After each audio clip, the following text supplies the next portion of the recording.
6:18 Sunday evening in Sacramento, California, home of the Sacramento Kings.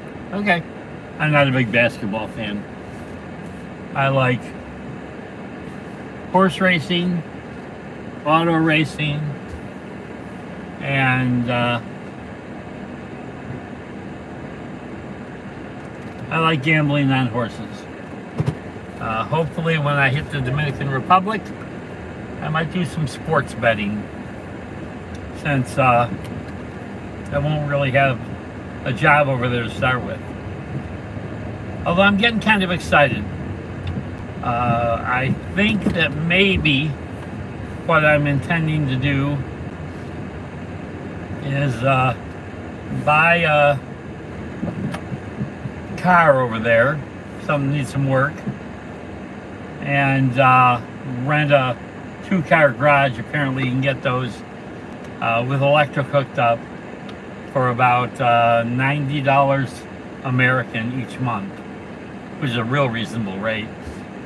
And fix a couple of cars up for some of the family members that I'll be living with when I get married to my fiance, and familiarize myself with who's got the talent over there to work on cars. And then I'm thinking I'll put together an LLC to buy some not Lamborghinis or anything, but some semi-exotics from Copart. Put them in 2 or 3 at a time in a shipping container.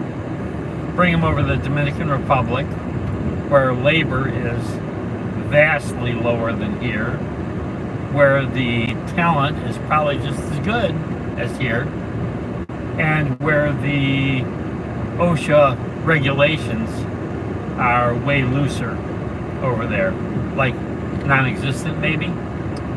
Should bring the cost of repairs on said vehicles down significantly without jeopardizing the quality of workmanship. I think I'm a good enough judge, after having been in the car industry since I was 17. And I've spent time in and out of it, but I've gone very few months in my last 60 years where I didn't have a wrench in my hand at some time during the month. And have them fixed over there, ship them back here, and put them in the auction and see what they bring. Obviously I'll take half of the profits for myself, and split up a quarter of the profits to the whoever invests with me, and the other quarter of the profits will come back to the Dominican Republic and be bonuses for everybody that worked on the cars, which will make a significant difference in their lives over there.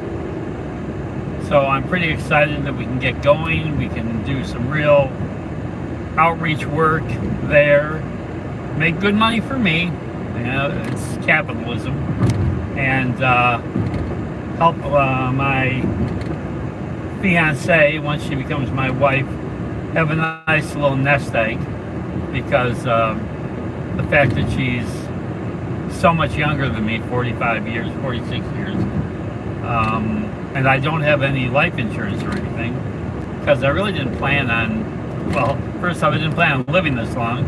Secondly, I didn't plan on having any heirs, my daughter, my granddaughter, my fiance, and the children that we create when I get there. And she wants 3. So I think it'll be fun. I think it'll be a good experience. I think we'll do a lot of good for a lot of people. We will make sure to spread the wealth around.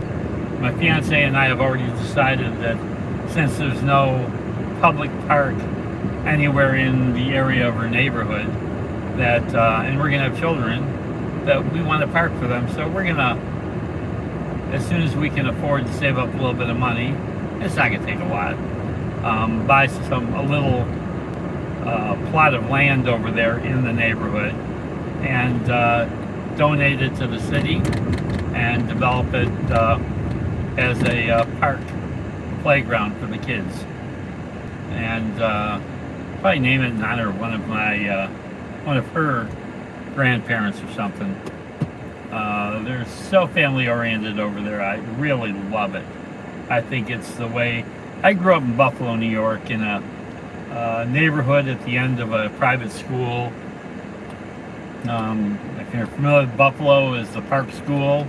It was in Snyder, and when we first moved in that neighborhood, Park School actually had a riding stable for the students, and there was a fishing pond, and we sledded on that in the winters, and there was a part of it. Now this is when I was 12, 13, 14, up through my late teens and early 20s, and we lived in that neighborhood. I lived in that neighborhood with my parents and my sister, and we had a lot of fun. We had there was a swimming pool at the school, and there was a pool and tennis association, which was primarily made up with the faculty and the faculty's children during the summer there. It was open like 4:30 to 8:30 during the summer, and the hill that the pool was set on to sled and toboggan during the winter. And of course there was all sorts of athletic fields, and it was a wonderful place to grow up. My mom and dad were both elementary school principals with master's degrees in elementary education. They loved kids. They treated us amazing, even though I didn't always deserve to be treated amazing. My sister was captain of cheerleaders, president of student council. I was sort of a hippie, radical, crusader rabbit type. I put it in the younger kids that were going to high school with us in their heads, and then I'd stay home sick the day that we're going to pull the fire alarms and protest and get outside. I graduated in the 70s, so you can pretty much tell the time that we were there. I stayed away from drugs and alcohol and smoking cigarettes or weed, and I don't know, I raced cars, and I raced slot cars when I was young, 14 through 17, and I got into racing sports cars when I was 17 on up through 27, 28, and then I switched over to racehorses. And then when I was 30, what was I? I'm going to say 31, I got married for the first time. And that lasted 10 years. It was nice lady. She just had a drinking problem, but she was a executive in women's clothing business. And then she became an executive in a furniture company, and unbelievably hard worker, unbelievably bright woman, but had some emotional scars, and so the marriage only lasted 10 years and a couple months. And then my second wife, that lasted 20 years, and again, a really nice lady, and I don't know, I was 12 years older than her. I think she just was afraid she was going to spend the rest of her life having to take care of me. And right now she's not in as good a physical shape as I am, so I think maybe she was mistaken there. But we fell out of love, I guess the best way to put it. And I caused both of my divorces by infidelity. But the end of the first marriage ended in the start of the second marriage. The second marriage, I learned my lesson after the first marriage, and I didn't involve another woman that wasn't a professional date in my life until after the second marriage was over. And I enjoy being married. I love being in love. I had no idea you even liked kids until when I was 44, my daughter was born. And after that, I couldn't imagine how I wasted 44 years. Well, I understood I wasted the first 16 without a child. That would have been crazy. But anyways, I keep thinking what would have been like to have a kid when I was younger, and I could be more of a active parent with them. But when I was 44, I still wasn't very mature. So I think it's probably best that I waited until then. My daughter helped me grow up, but didn't make me grow up too much. So it was kind of a nice thing. And I'm still, as my daughter says, I'm sort of like 14 to 17 years old is my sweet spot. Although I understand the world, I understand what's going on. I'm relatively intelligent. I'm no genius. Not the way they're rated anymore, but I was close. My father, who was my principal, once pulled me aside when I wasn't acting the way I was supposed to act, and told me what my IQ was. And I immediately thought, well, if I'm that smart, I don't have to worry about anything. And so I just kind of put my feet up and coasted until I had my daughter. And then I had to buckle down a bit, work a bit, smarten up a bit,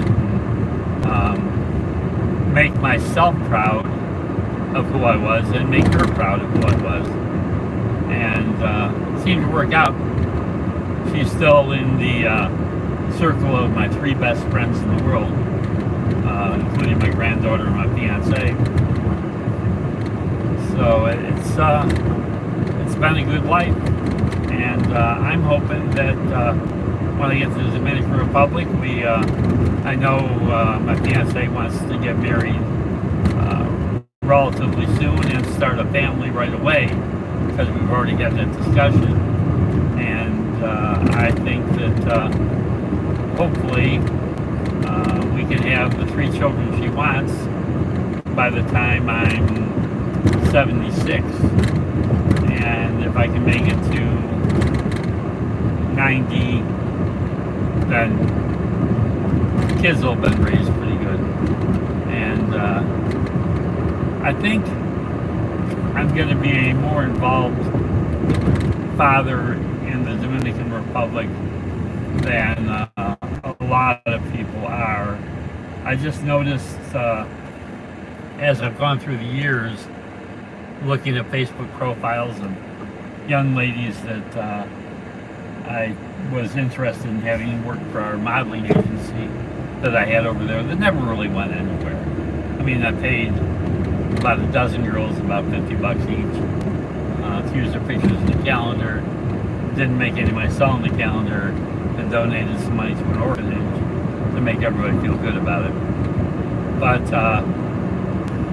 the pictures are sadly lacking of the fathers, unless they're on vacation. And I'm not sure it's because they work so hard. My fiance told me that one of the reasons she found me the right man for her is that she said there's an awful lot of men cheating on their women over there, and she thought she deserved better than that. And she told me that she was too cute and I was too old for me to cheat on her. And the funny thing is, although I set the relationship up initially so that I could continue seeing sugar babies and like without having to worry about marrying them, because I had her for my heart and had the sugar babies for my activities and exercise. And honestly, from the day that I told her that I was in love with her, meaning at that time I was in love with the pictures I'd seen of her and the little interaction we had, I hadn't seen anybody. And I'm proud of that. That's in another 9 days, that'll be 8 years. And I hadn't seen anybody for about a half year before that. So for me, that's maturing. That's me figuring out what I really want in a relationship. I used to go on a date, which wasn't really much more than a visit to a motel room. And when I left the motel room, even though I'd had a good time with a pretty young lady, I was already looking at the girls that I was driving by on the street. If that doesn't tell you that sex isn't what you were looking for, nothing will. And so if I died tomorrow, or if I died in a plane crash on the way to the Dominican Republic, the money that I gave this young lady and the difference I made in her life are reward enough.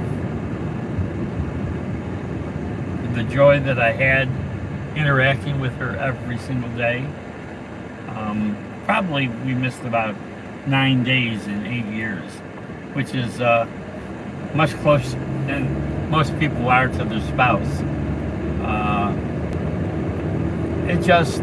I had just a wonderful, wonderful relationship, a wonderful, loving, caring, day-to-day interaction with her. I don't remember, and she doesn't remember. I asked her, did we ever fight? She says, no. She says, sometimes you're stupid. But she says, by being stupid meaning, well, you should find somebody younger, something like that, or I'm not right for you, or don't you think I'm getting too old for you? And she just says, I'm making my choices. She says, we realized that she was 18 when we started out, and maybe she didn't have enough under her feet to really make the best choice for her. But the deal that I was offering then, and the minimal amount of effort it would have taken her to get a free college education, was a very smart move on her part.